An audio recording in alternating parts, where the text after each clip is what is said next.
তো আজকে আমার মেয়ে নিয়ে গেছিলো নিজের টিফিন বক্সে পাও ভাজি।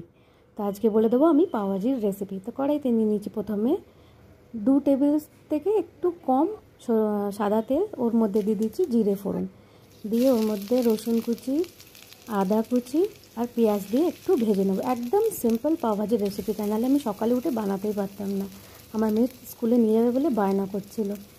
তো এবারে এই তিনটাকে ভালো করে ভেজে নেবো। আমি আগের দিন রাত্রিরে পেঁয়াজ আদা রসুন কেটে কুচিয়ে রেখে দিয়েছিলাম, যাতে সকালে আমি তাড়াতাড়ি করতে পারি। আর সবজিও সেদ্ধ করে রেখে দিয়েছিলাম।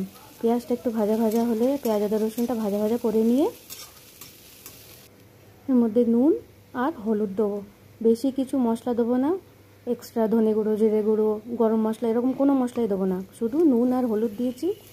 দিয়ে এর মধ্যে দিয়ে দেবো পাওভাজি মশলাটা। নুন আর হলুদটা দিয়ে একটু ভাজা ভাজা করে নিয়েছি। নিয়ে টেস্টের অ্যাকর্ডিং যতটা আমার পাওভাজি মশলা লাগবে আমি ততটা পাওভাজি মশলা এখানে দিয়ে দিয়েছি।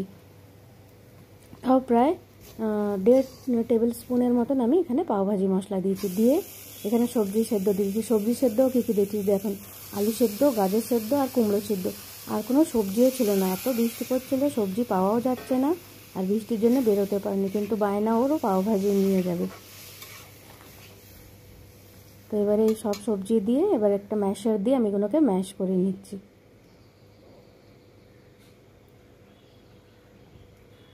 আপনারা এর মধ্যে যা ইচ্ছা সবজি দিতে পারেন, লাউ দিতে পারেন, পেঁপে দিতে পারেন, কেন কি ম্যাশ হয়ে গেলে বাচ্চারা কিছুই বুঝতে পারবে না। সবজি খাওয়াবার জন্য পাও ভাজির মতন রেসিপি হয় না। খুব সুন্দরভাবে এরকম এই যে ম্যাশ করে দিলাম। কুমড়ো দিয়েছি, আমার মেয়ে তো জানতেই পারিনি। গাজরটা তাও আমার মেয়ে খেয়ে নেয়, কিন্তু কুমড়ো দিয়েছি দেখলেও খেতে চাইবে না, ওই জন্য এখানে সব সবজি মিক্স করে দিলাম। এবার যে একটু ঘন হয়ে এসছে আমি এর মধ্যে দিয়ে দিলাম বাটার। বাটার দিলে টেস্টটা খুব সুন্দর আসে পাও ভাজির। আর দিয়ে দেবো একটুখানি কাসুরি মেথি, ব্যাস। আর কোনো মশলা আমি দেবো না। আগের বারে আমি অনেক কিছু মশলা দিয়ে বানিয়েছিলাম, কিন্তু এইবারে কম মশলা দিয়ে বানিয়েছি, সেটা খেতে ভালো হয়েছে। আর পাও ভাজি মশলাতে এমনি সব মশলা দেয়াই থাকে অলরেডি। তো ব্যাস, আমাদের পাও ভাজি রেডি।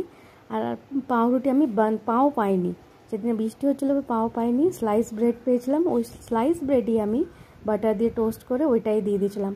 আর পাও ভাজিটা আমি বাটার, কাঁচা পেঁয়াজ আর লেবুর রস দিয়ে সার্ভ করেছিলাম। তো কেমনি লাগলো রেসিপিটা? খেতে কিন্তু খুবই সুস্বাদু হয়েছিল। আপনারা এটা বাড়িতে ট্রাই করতে পারেন।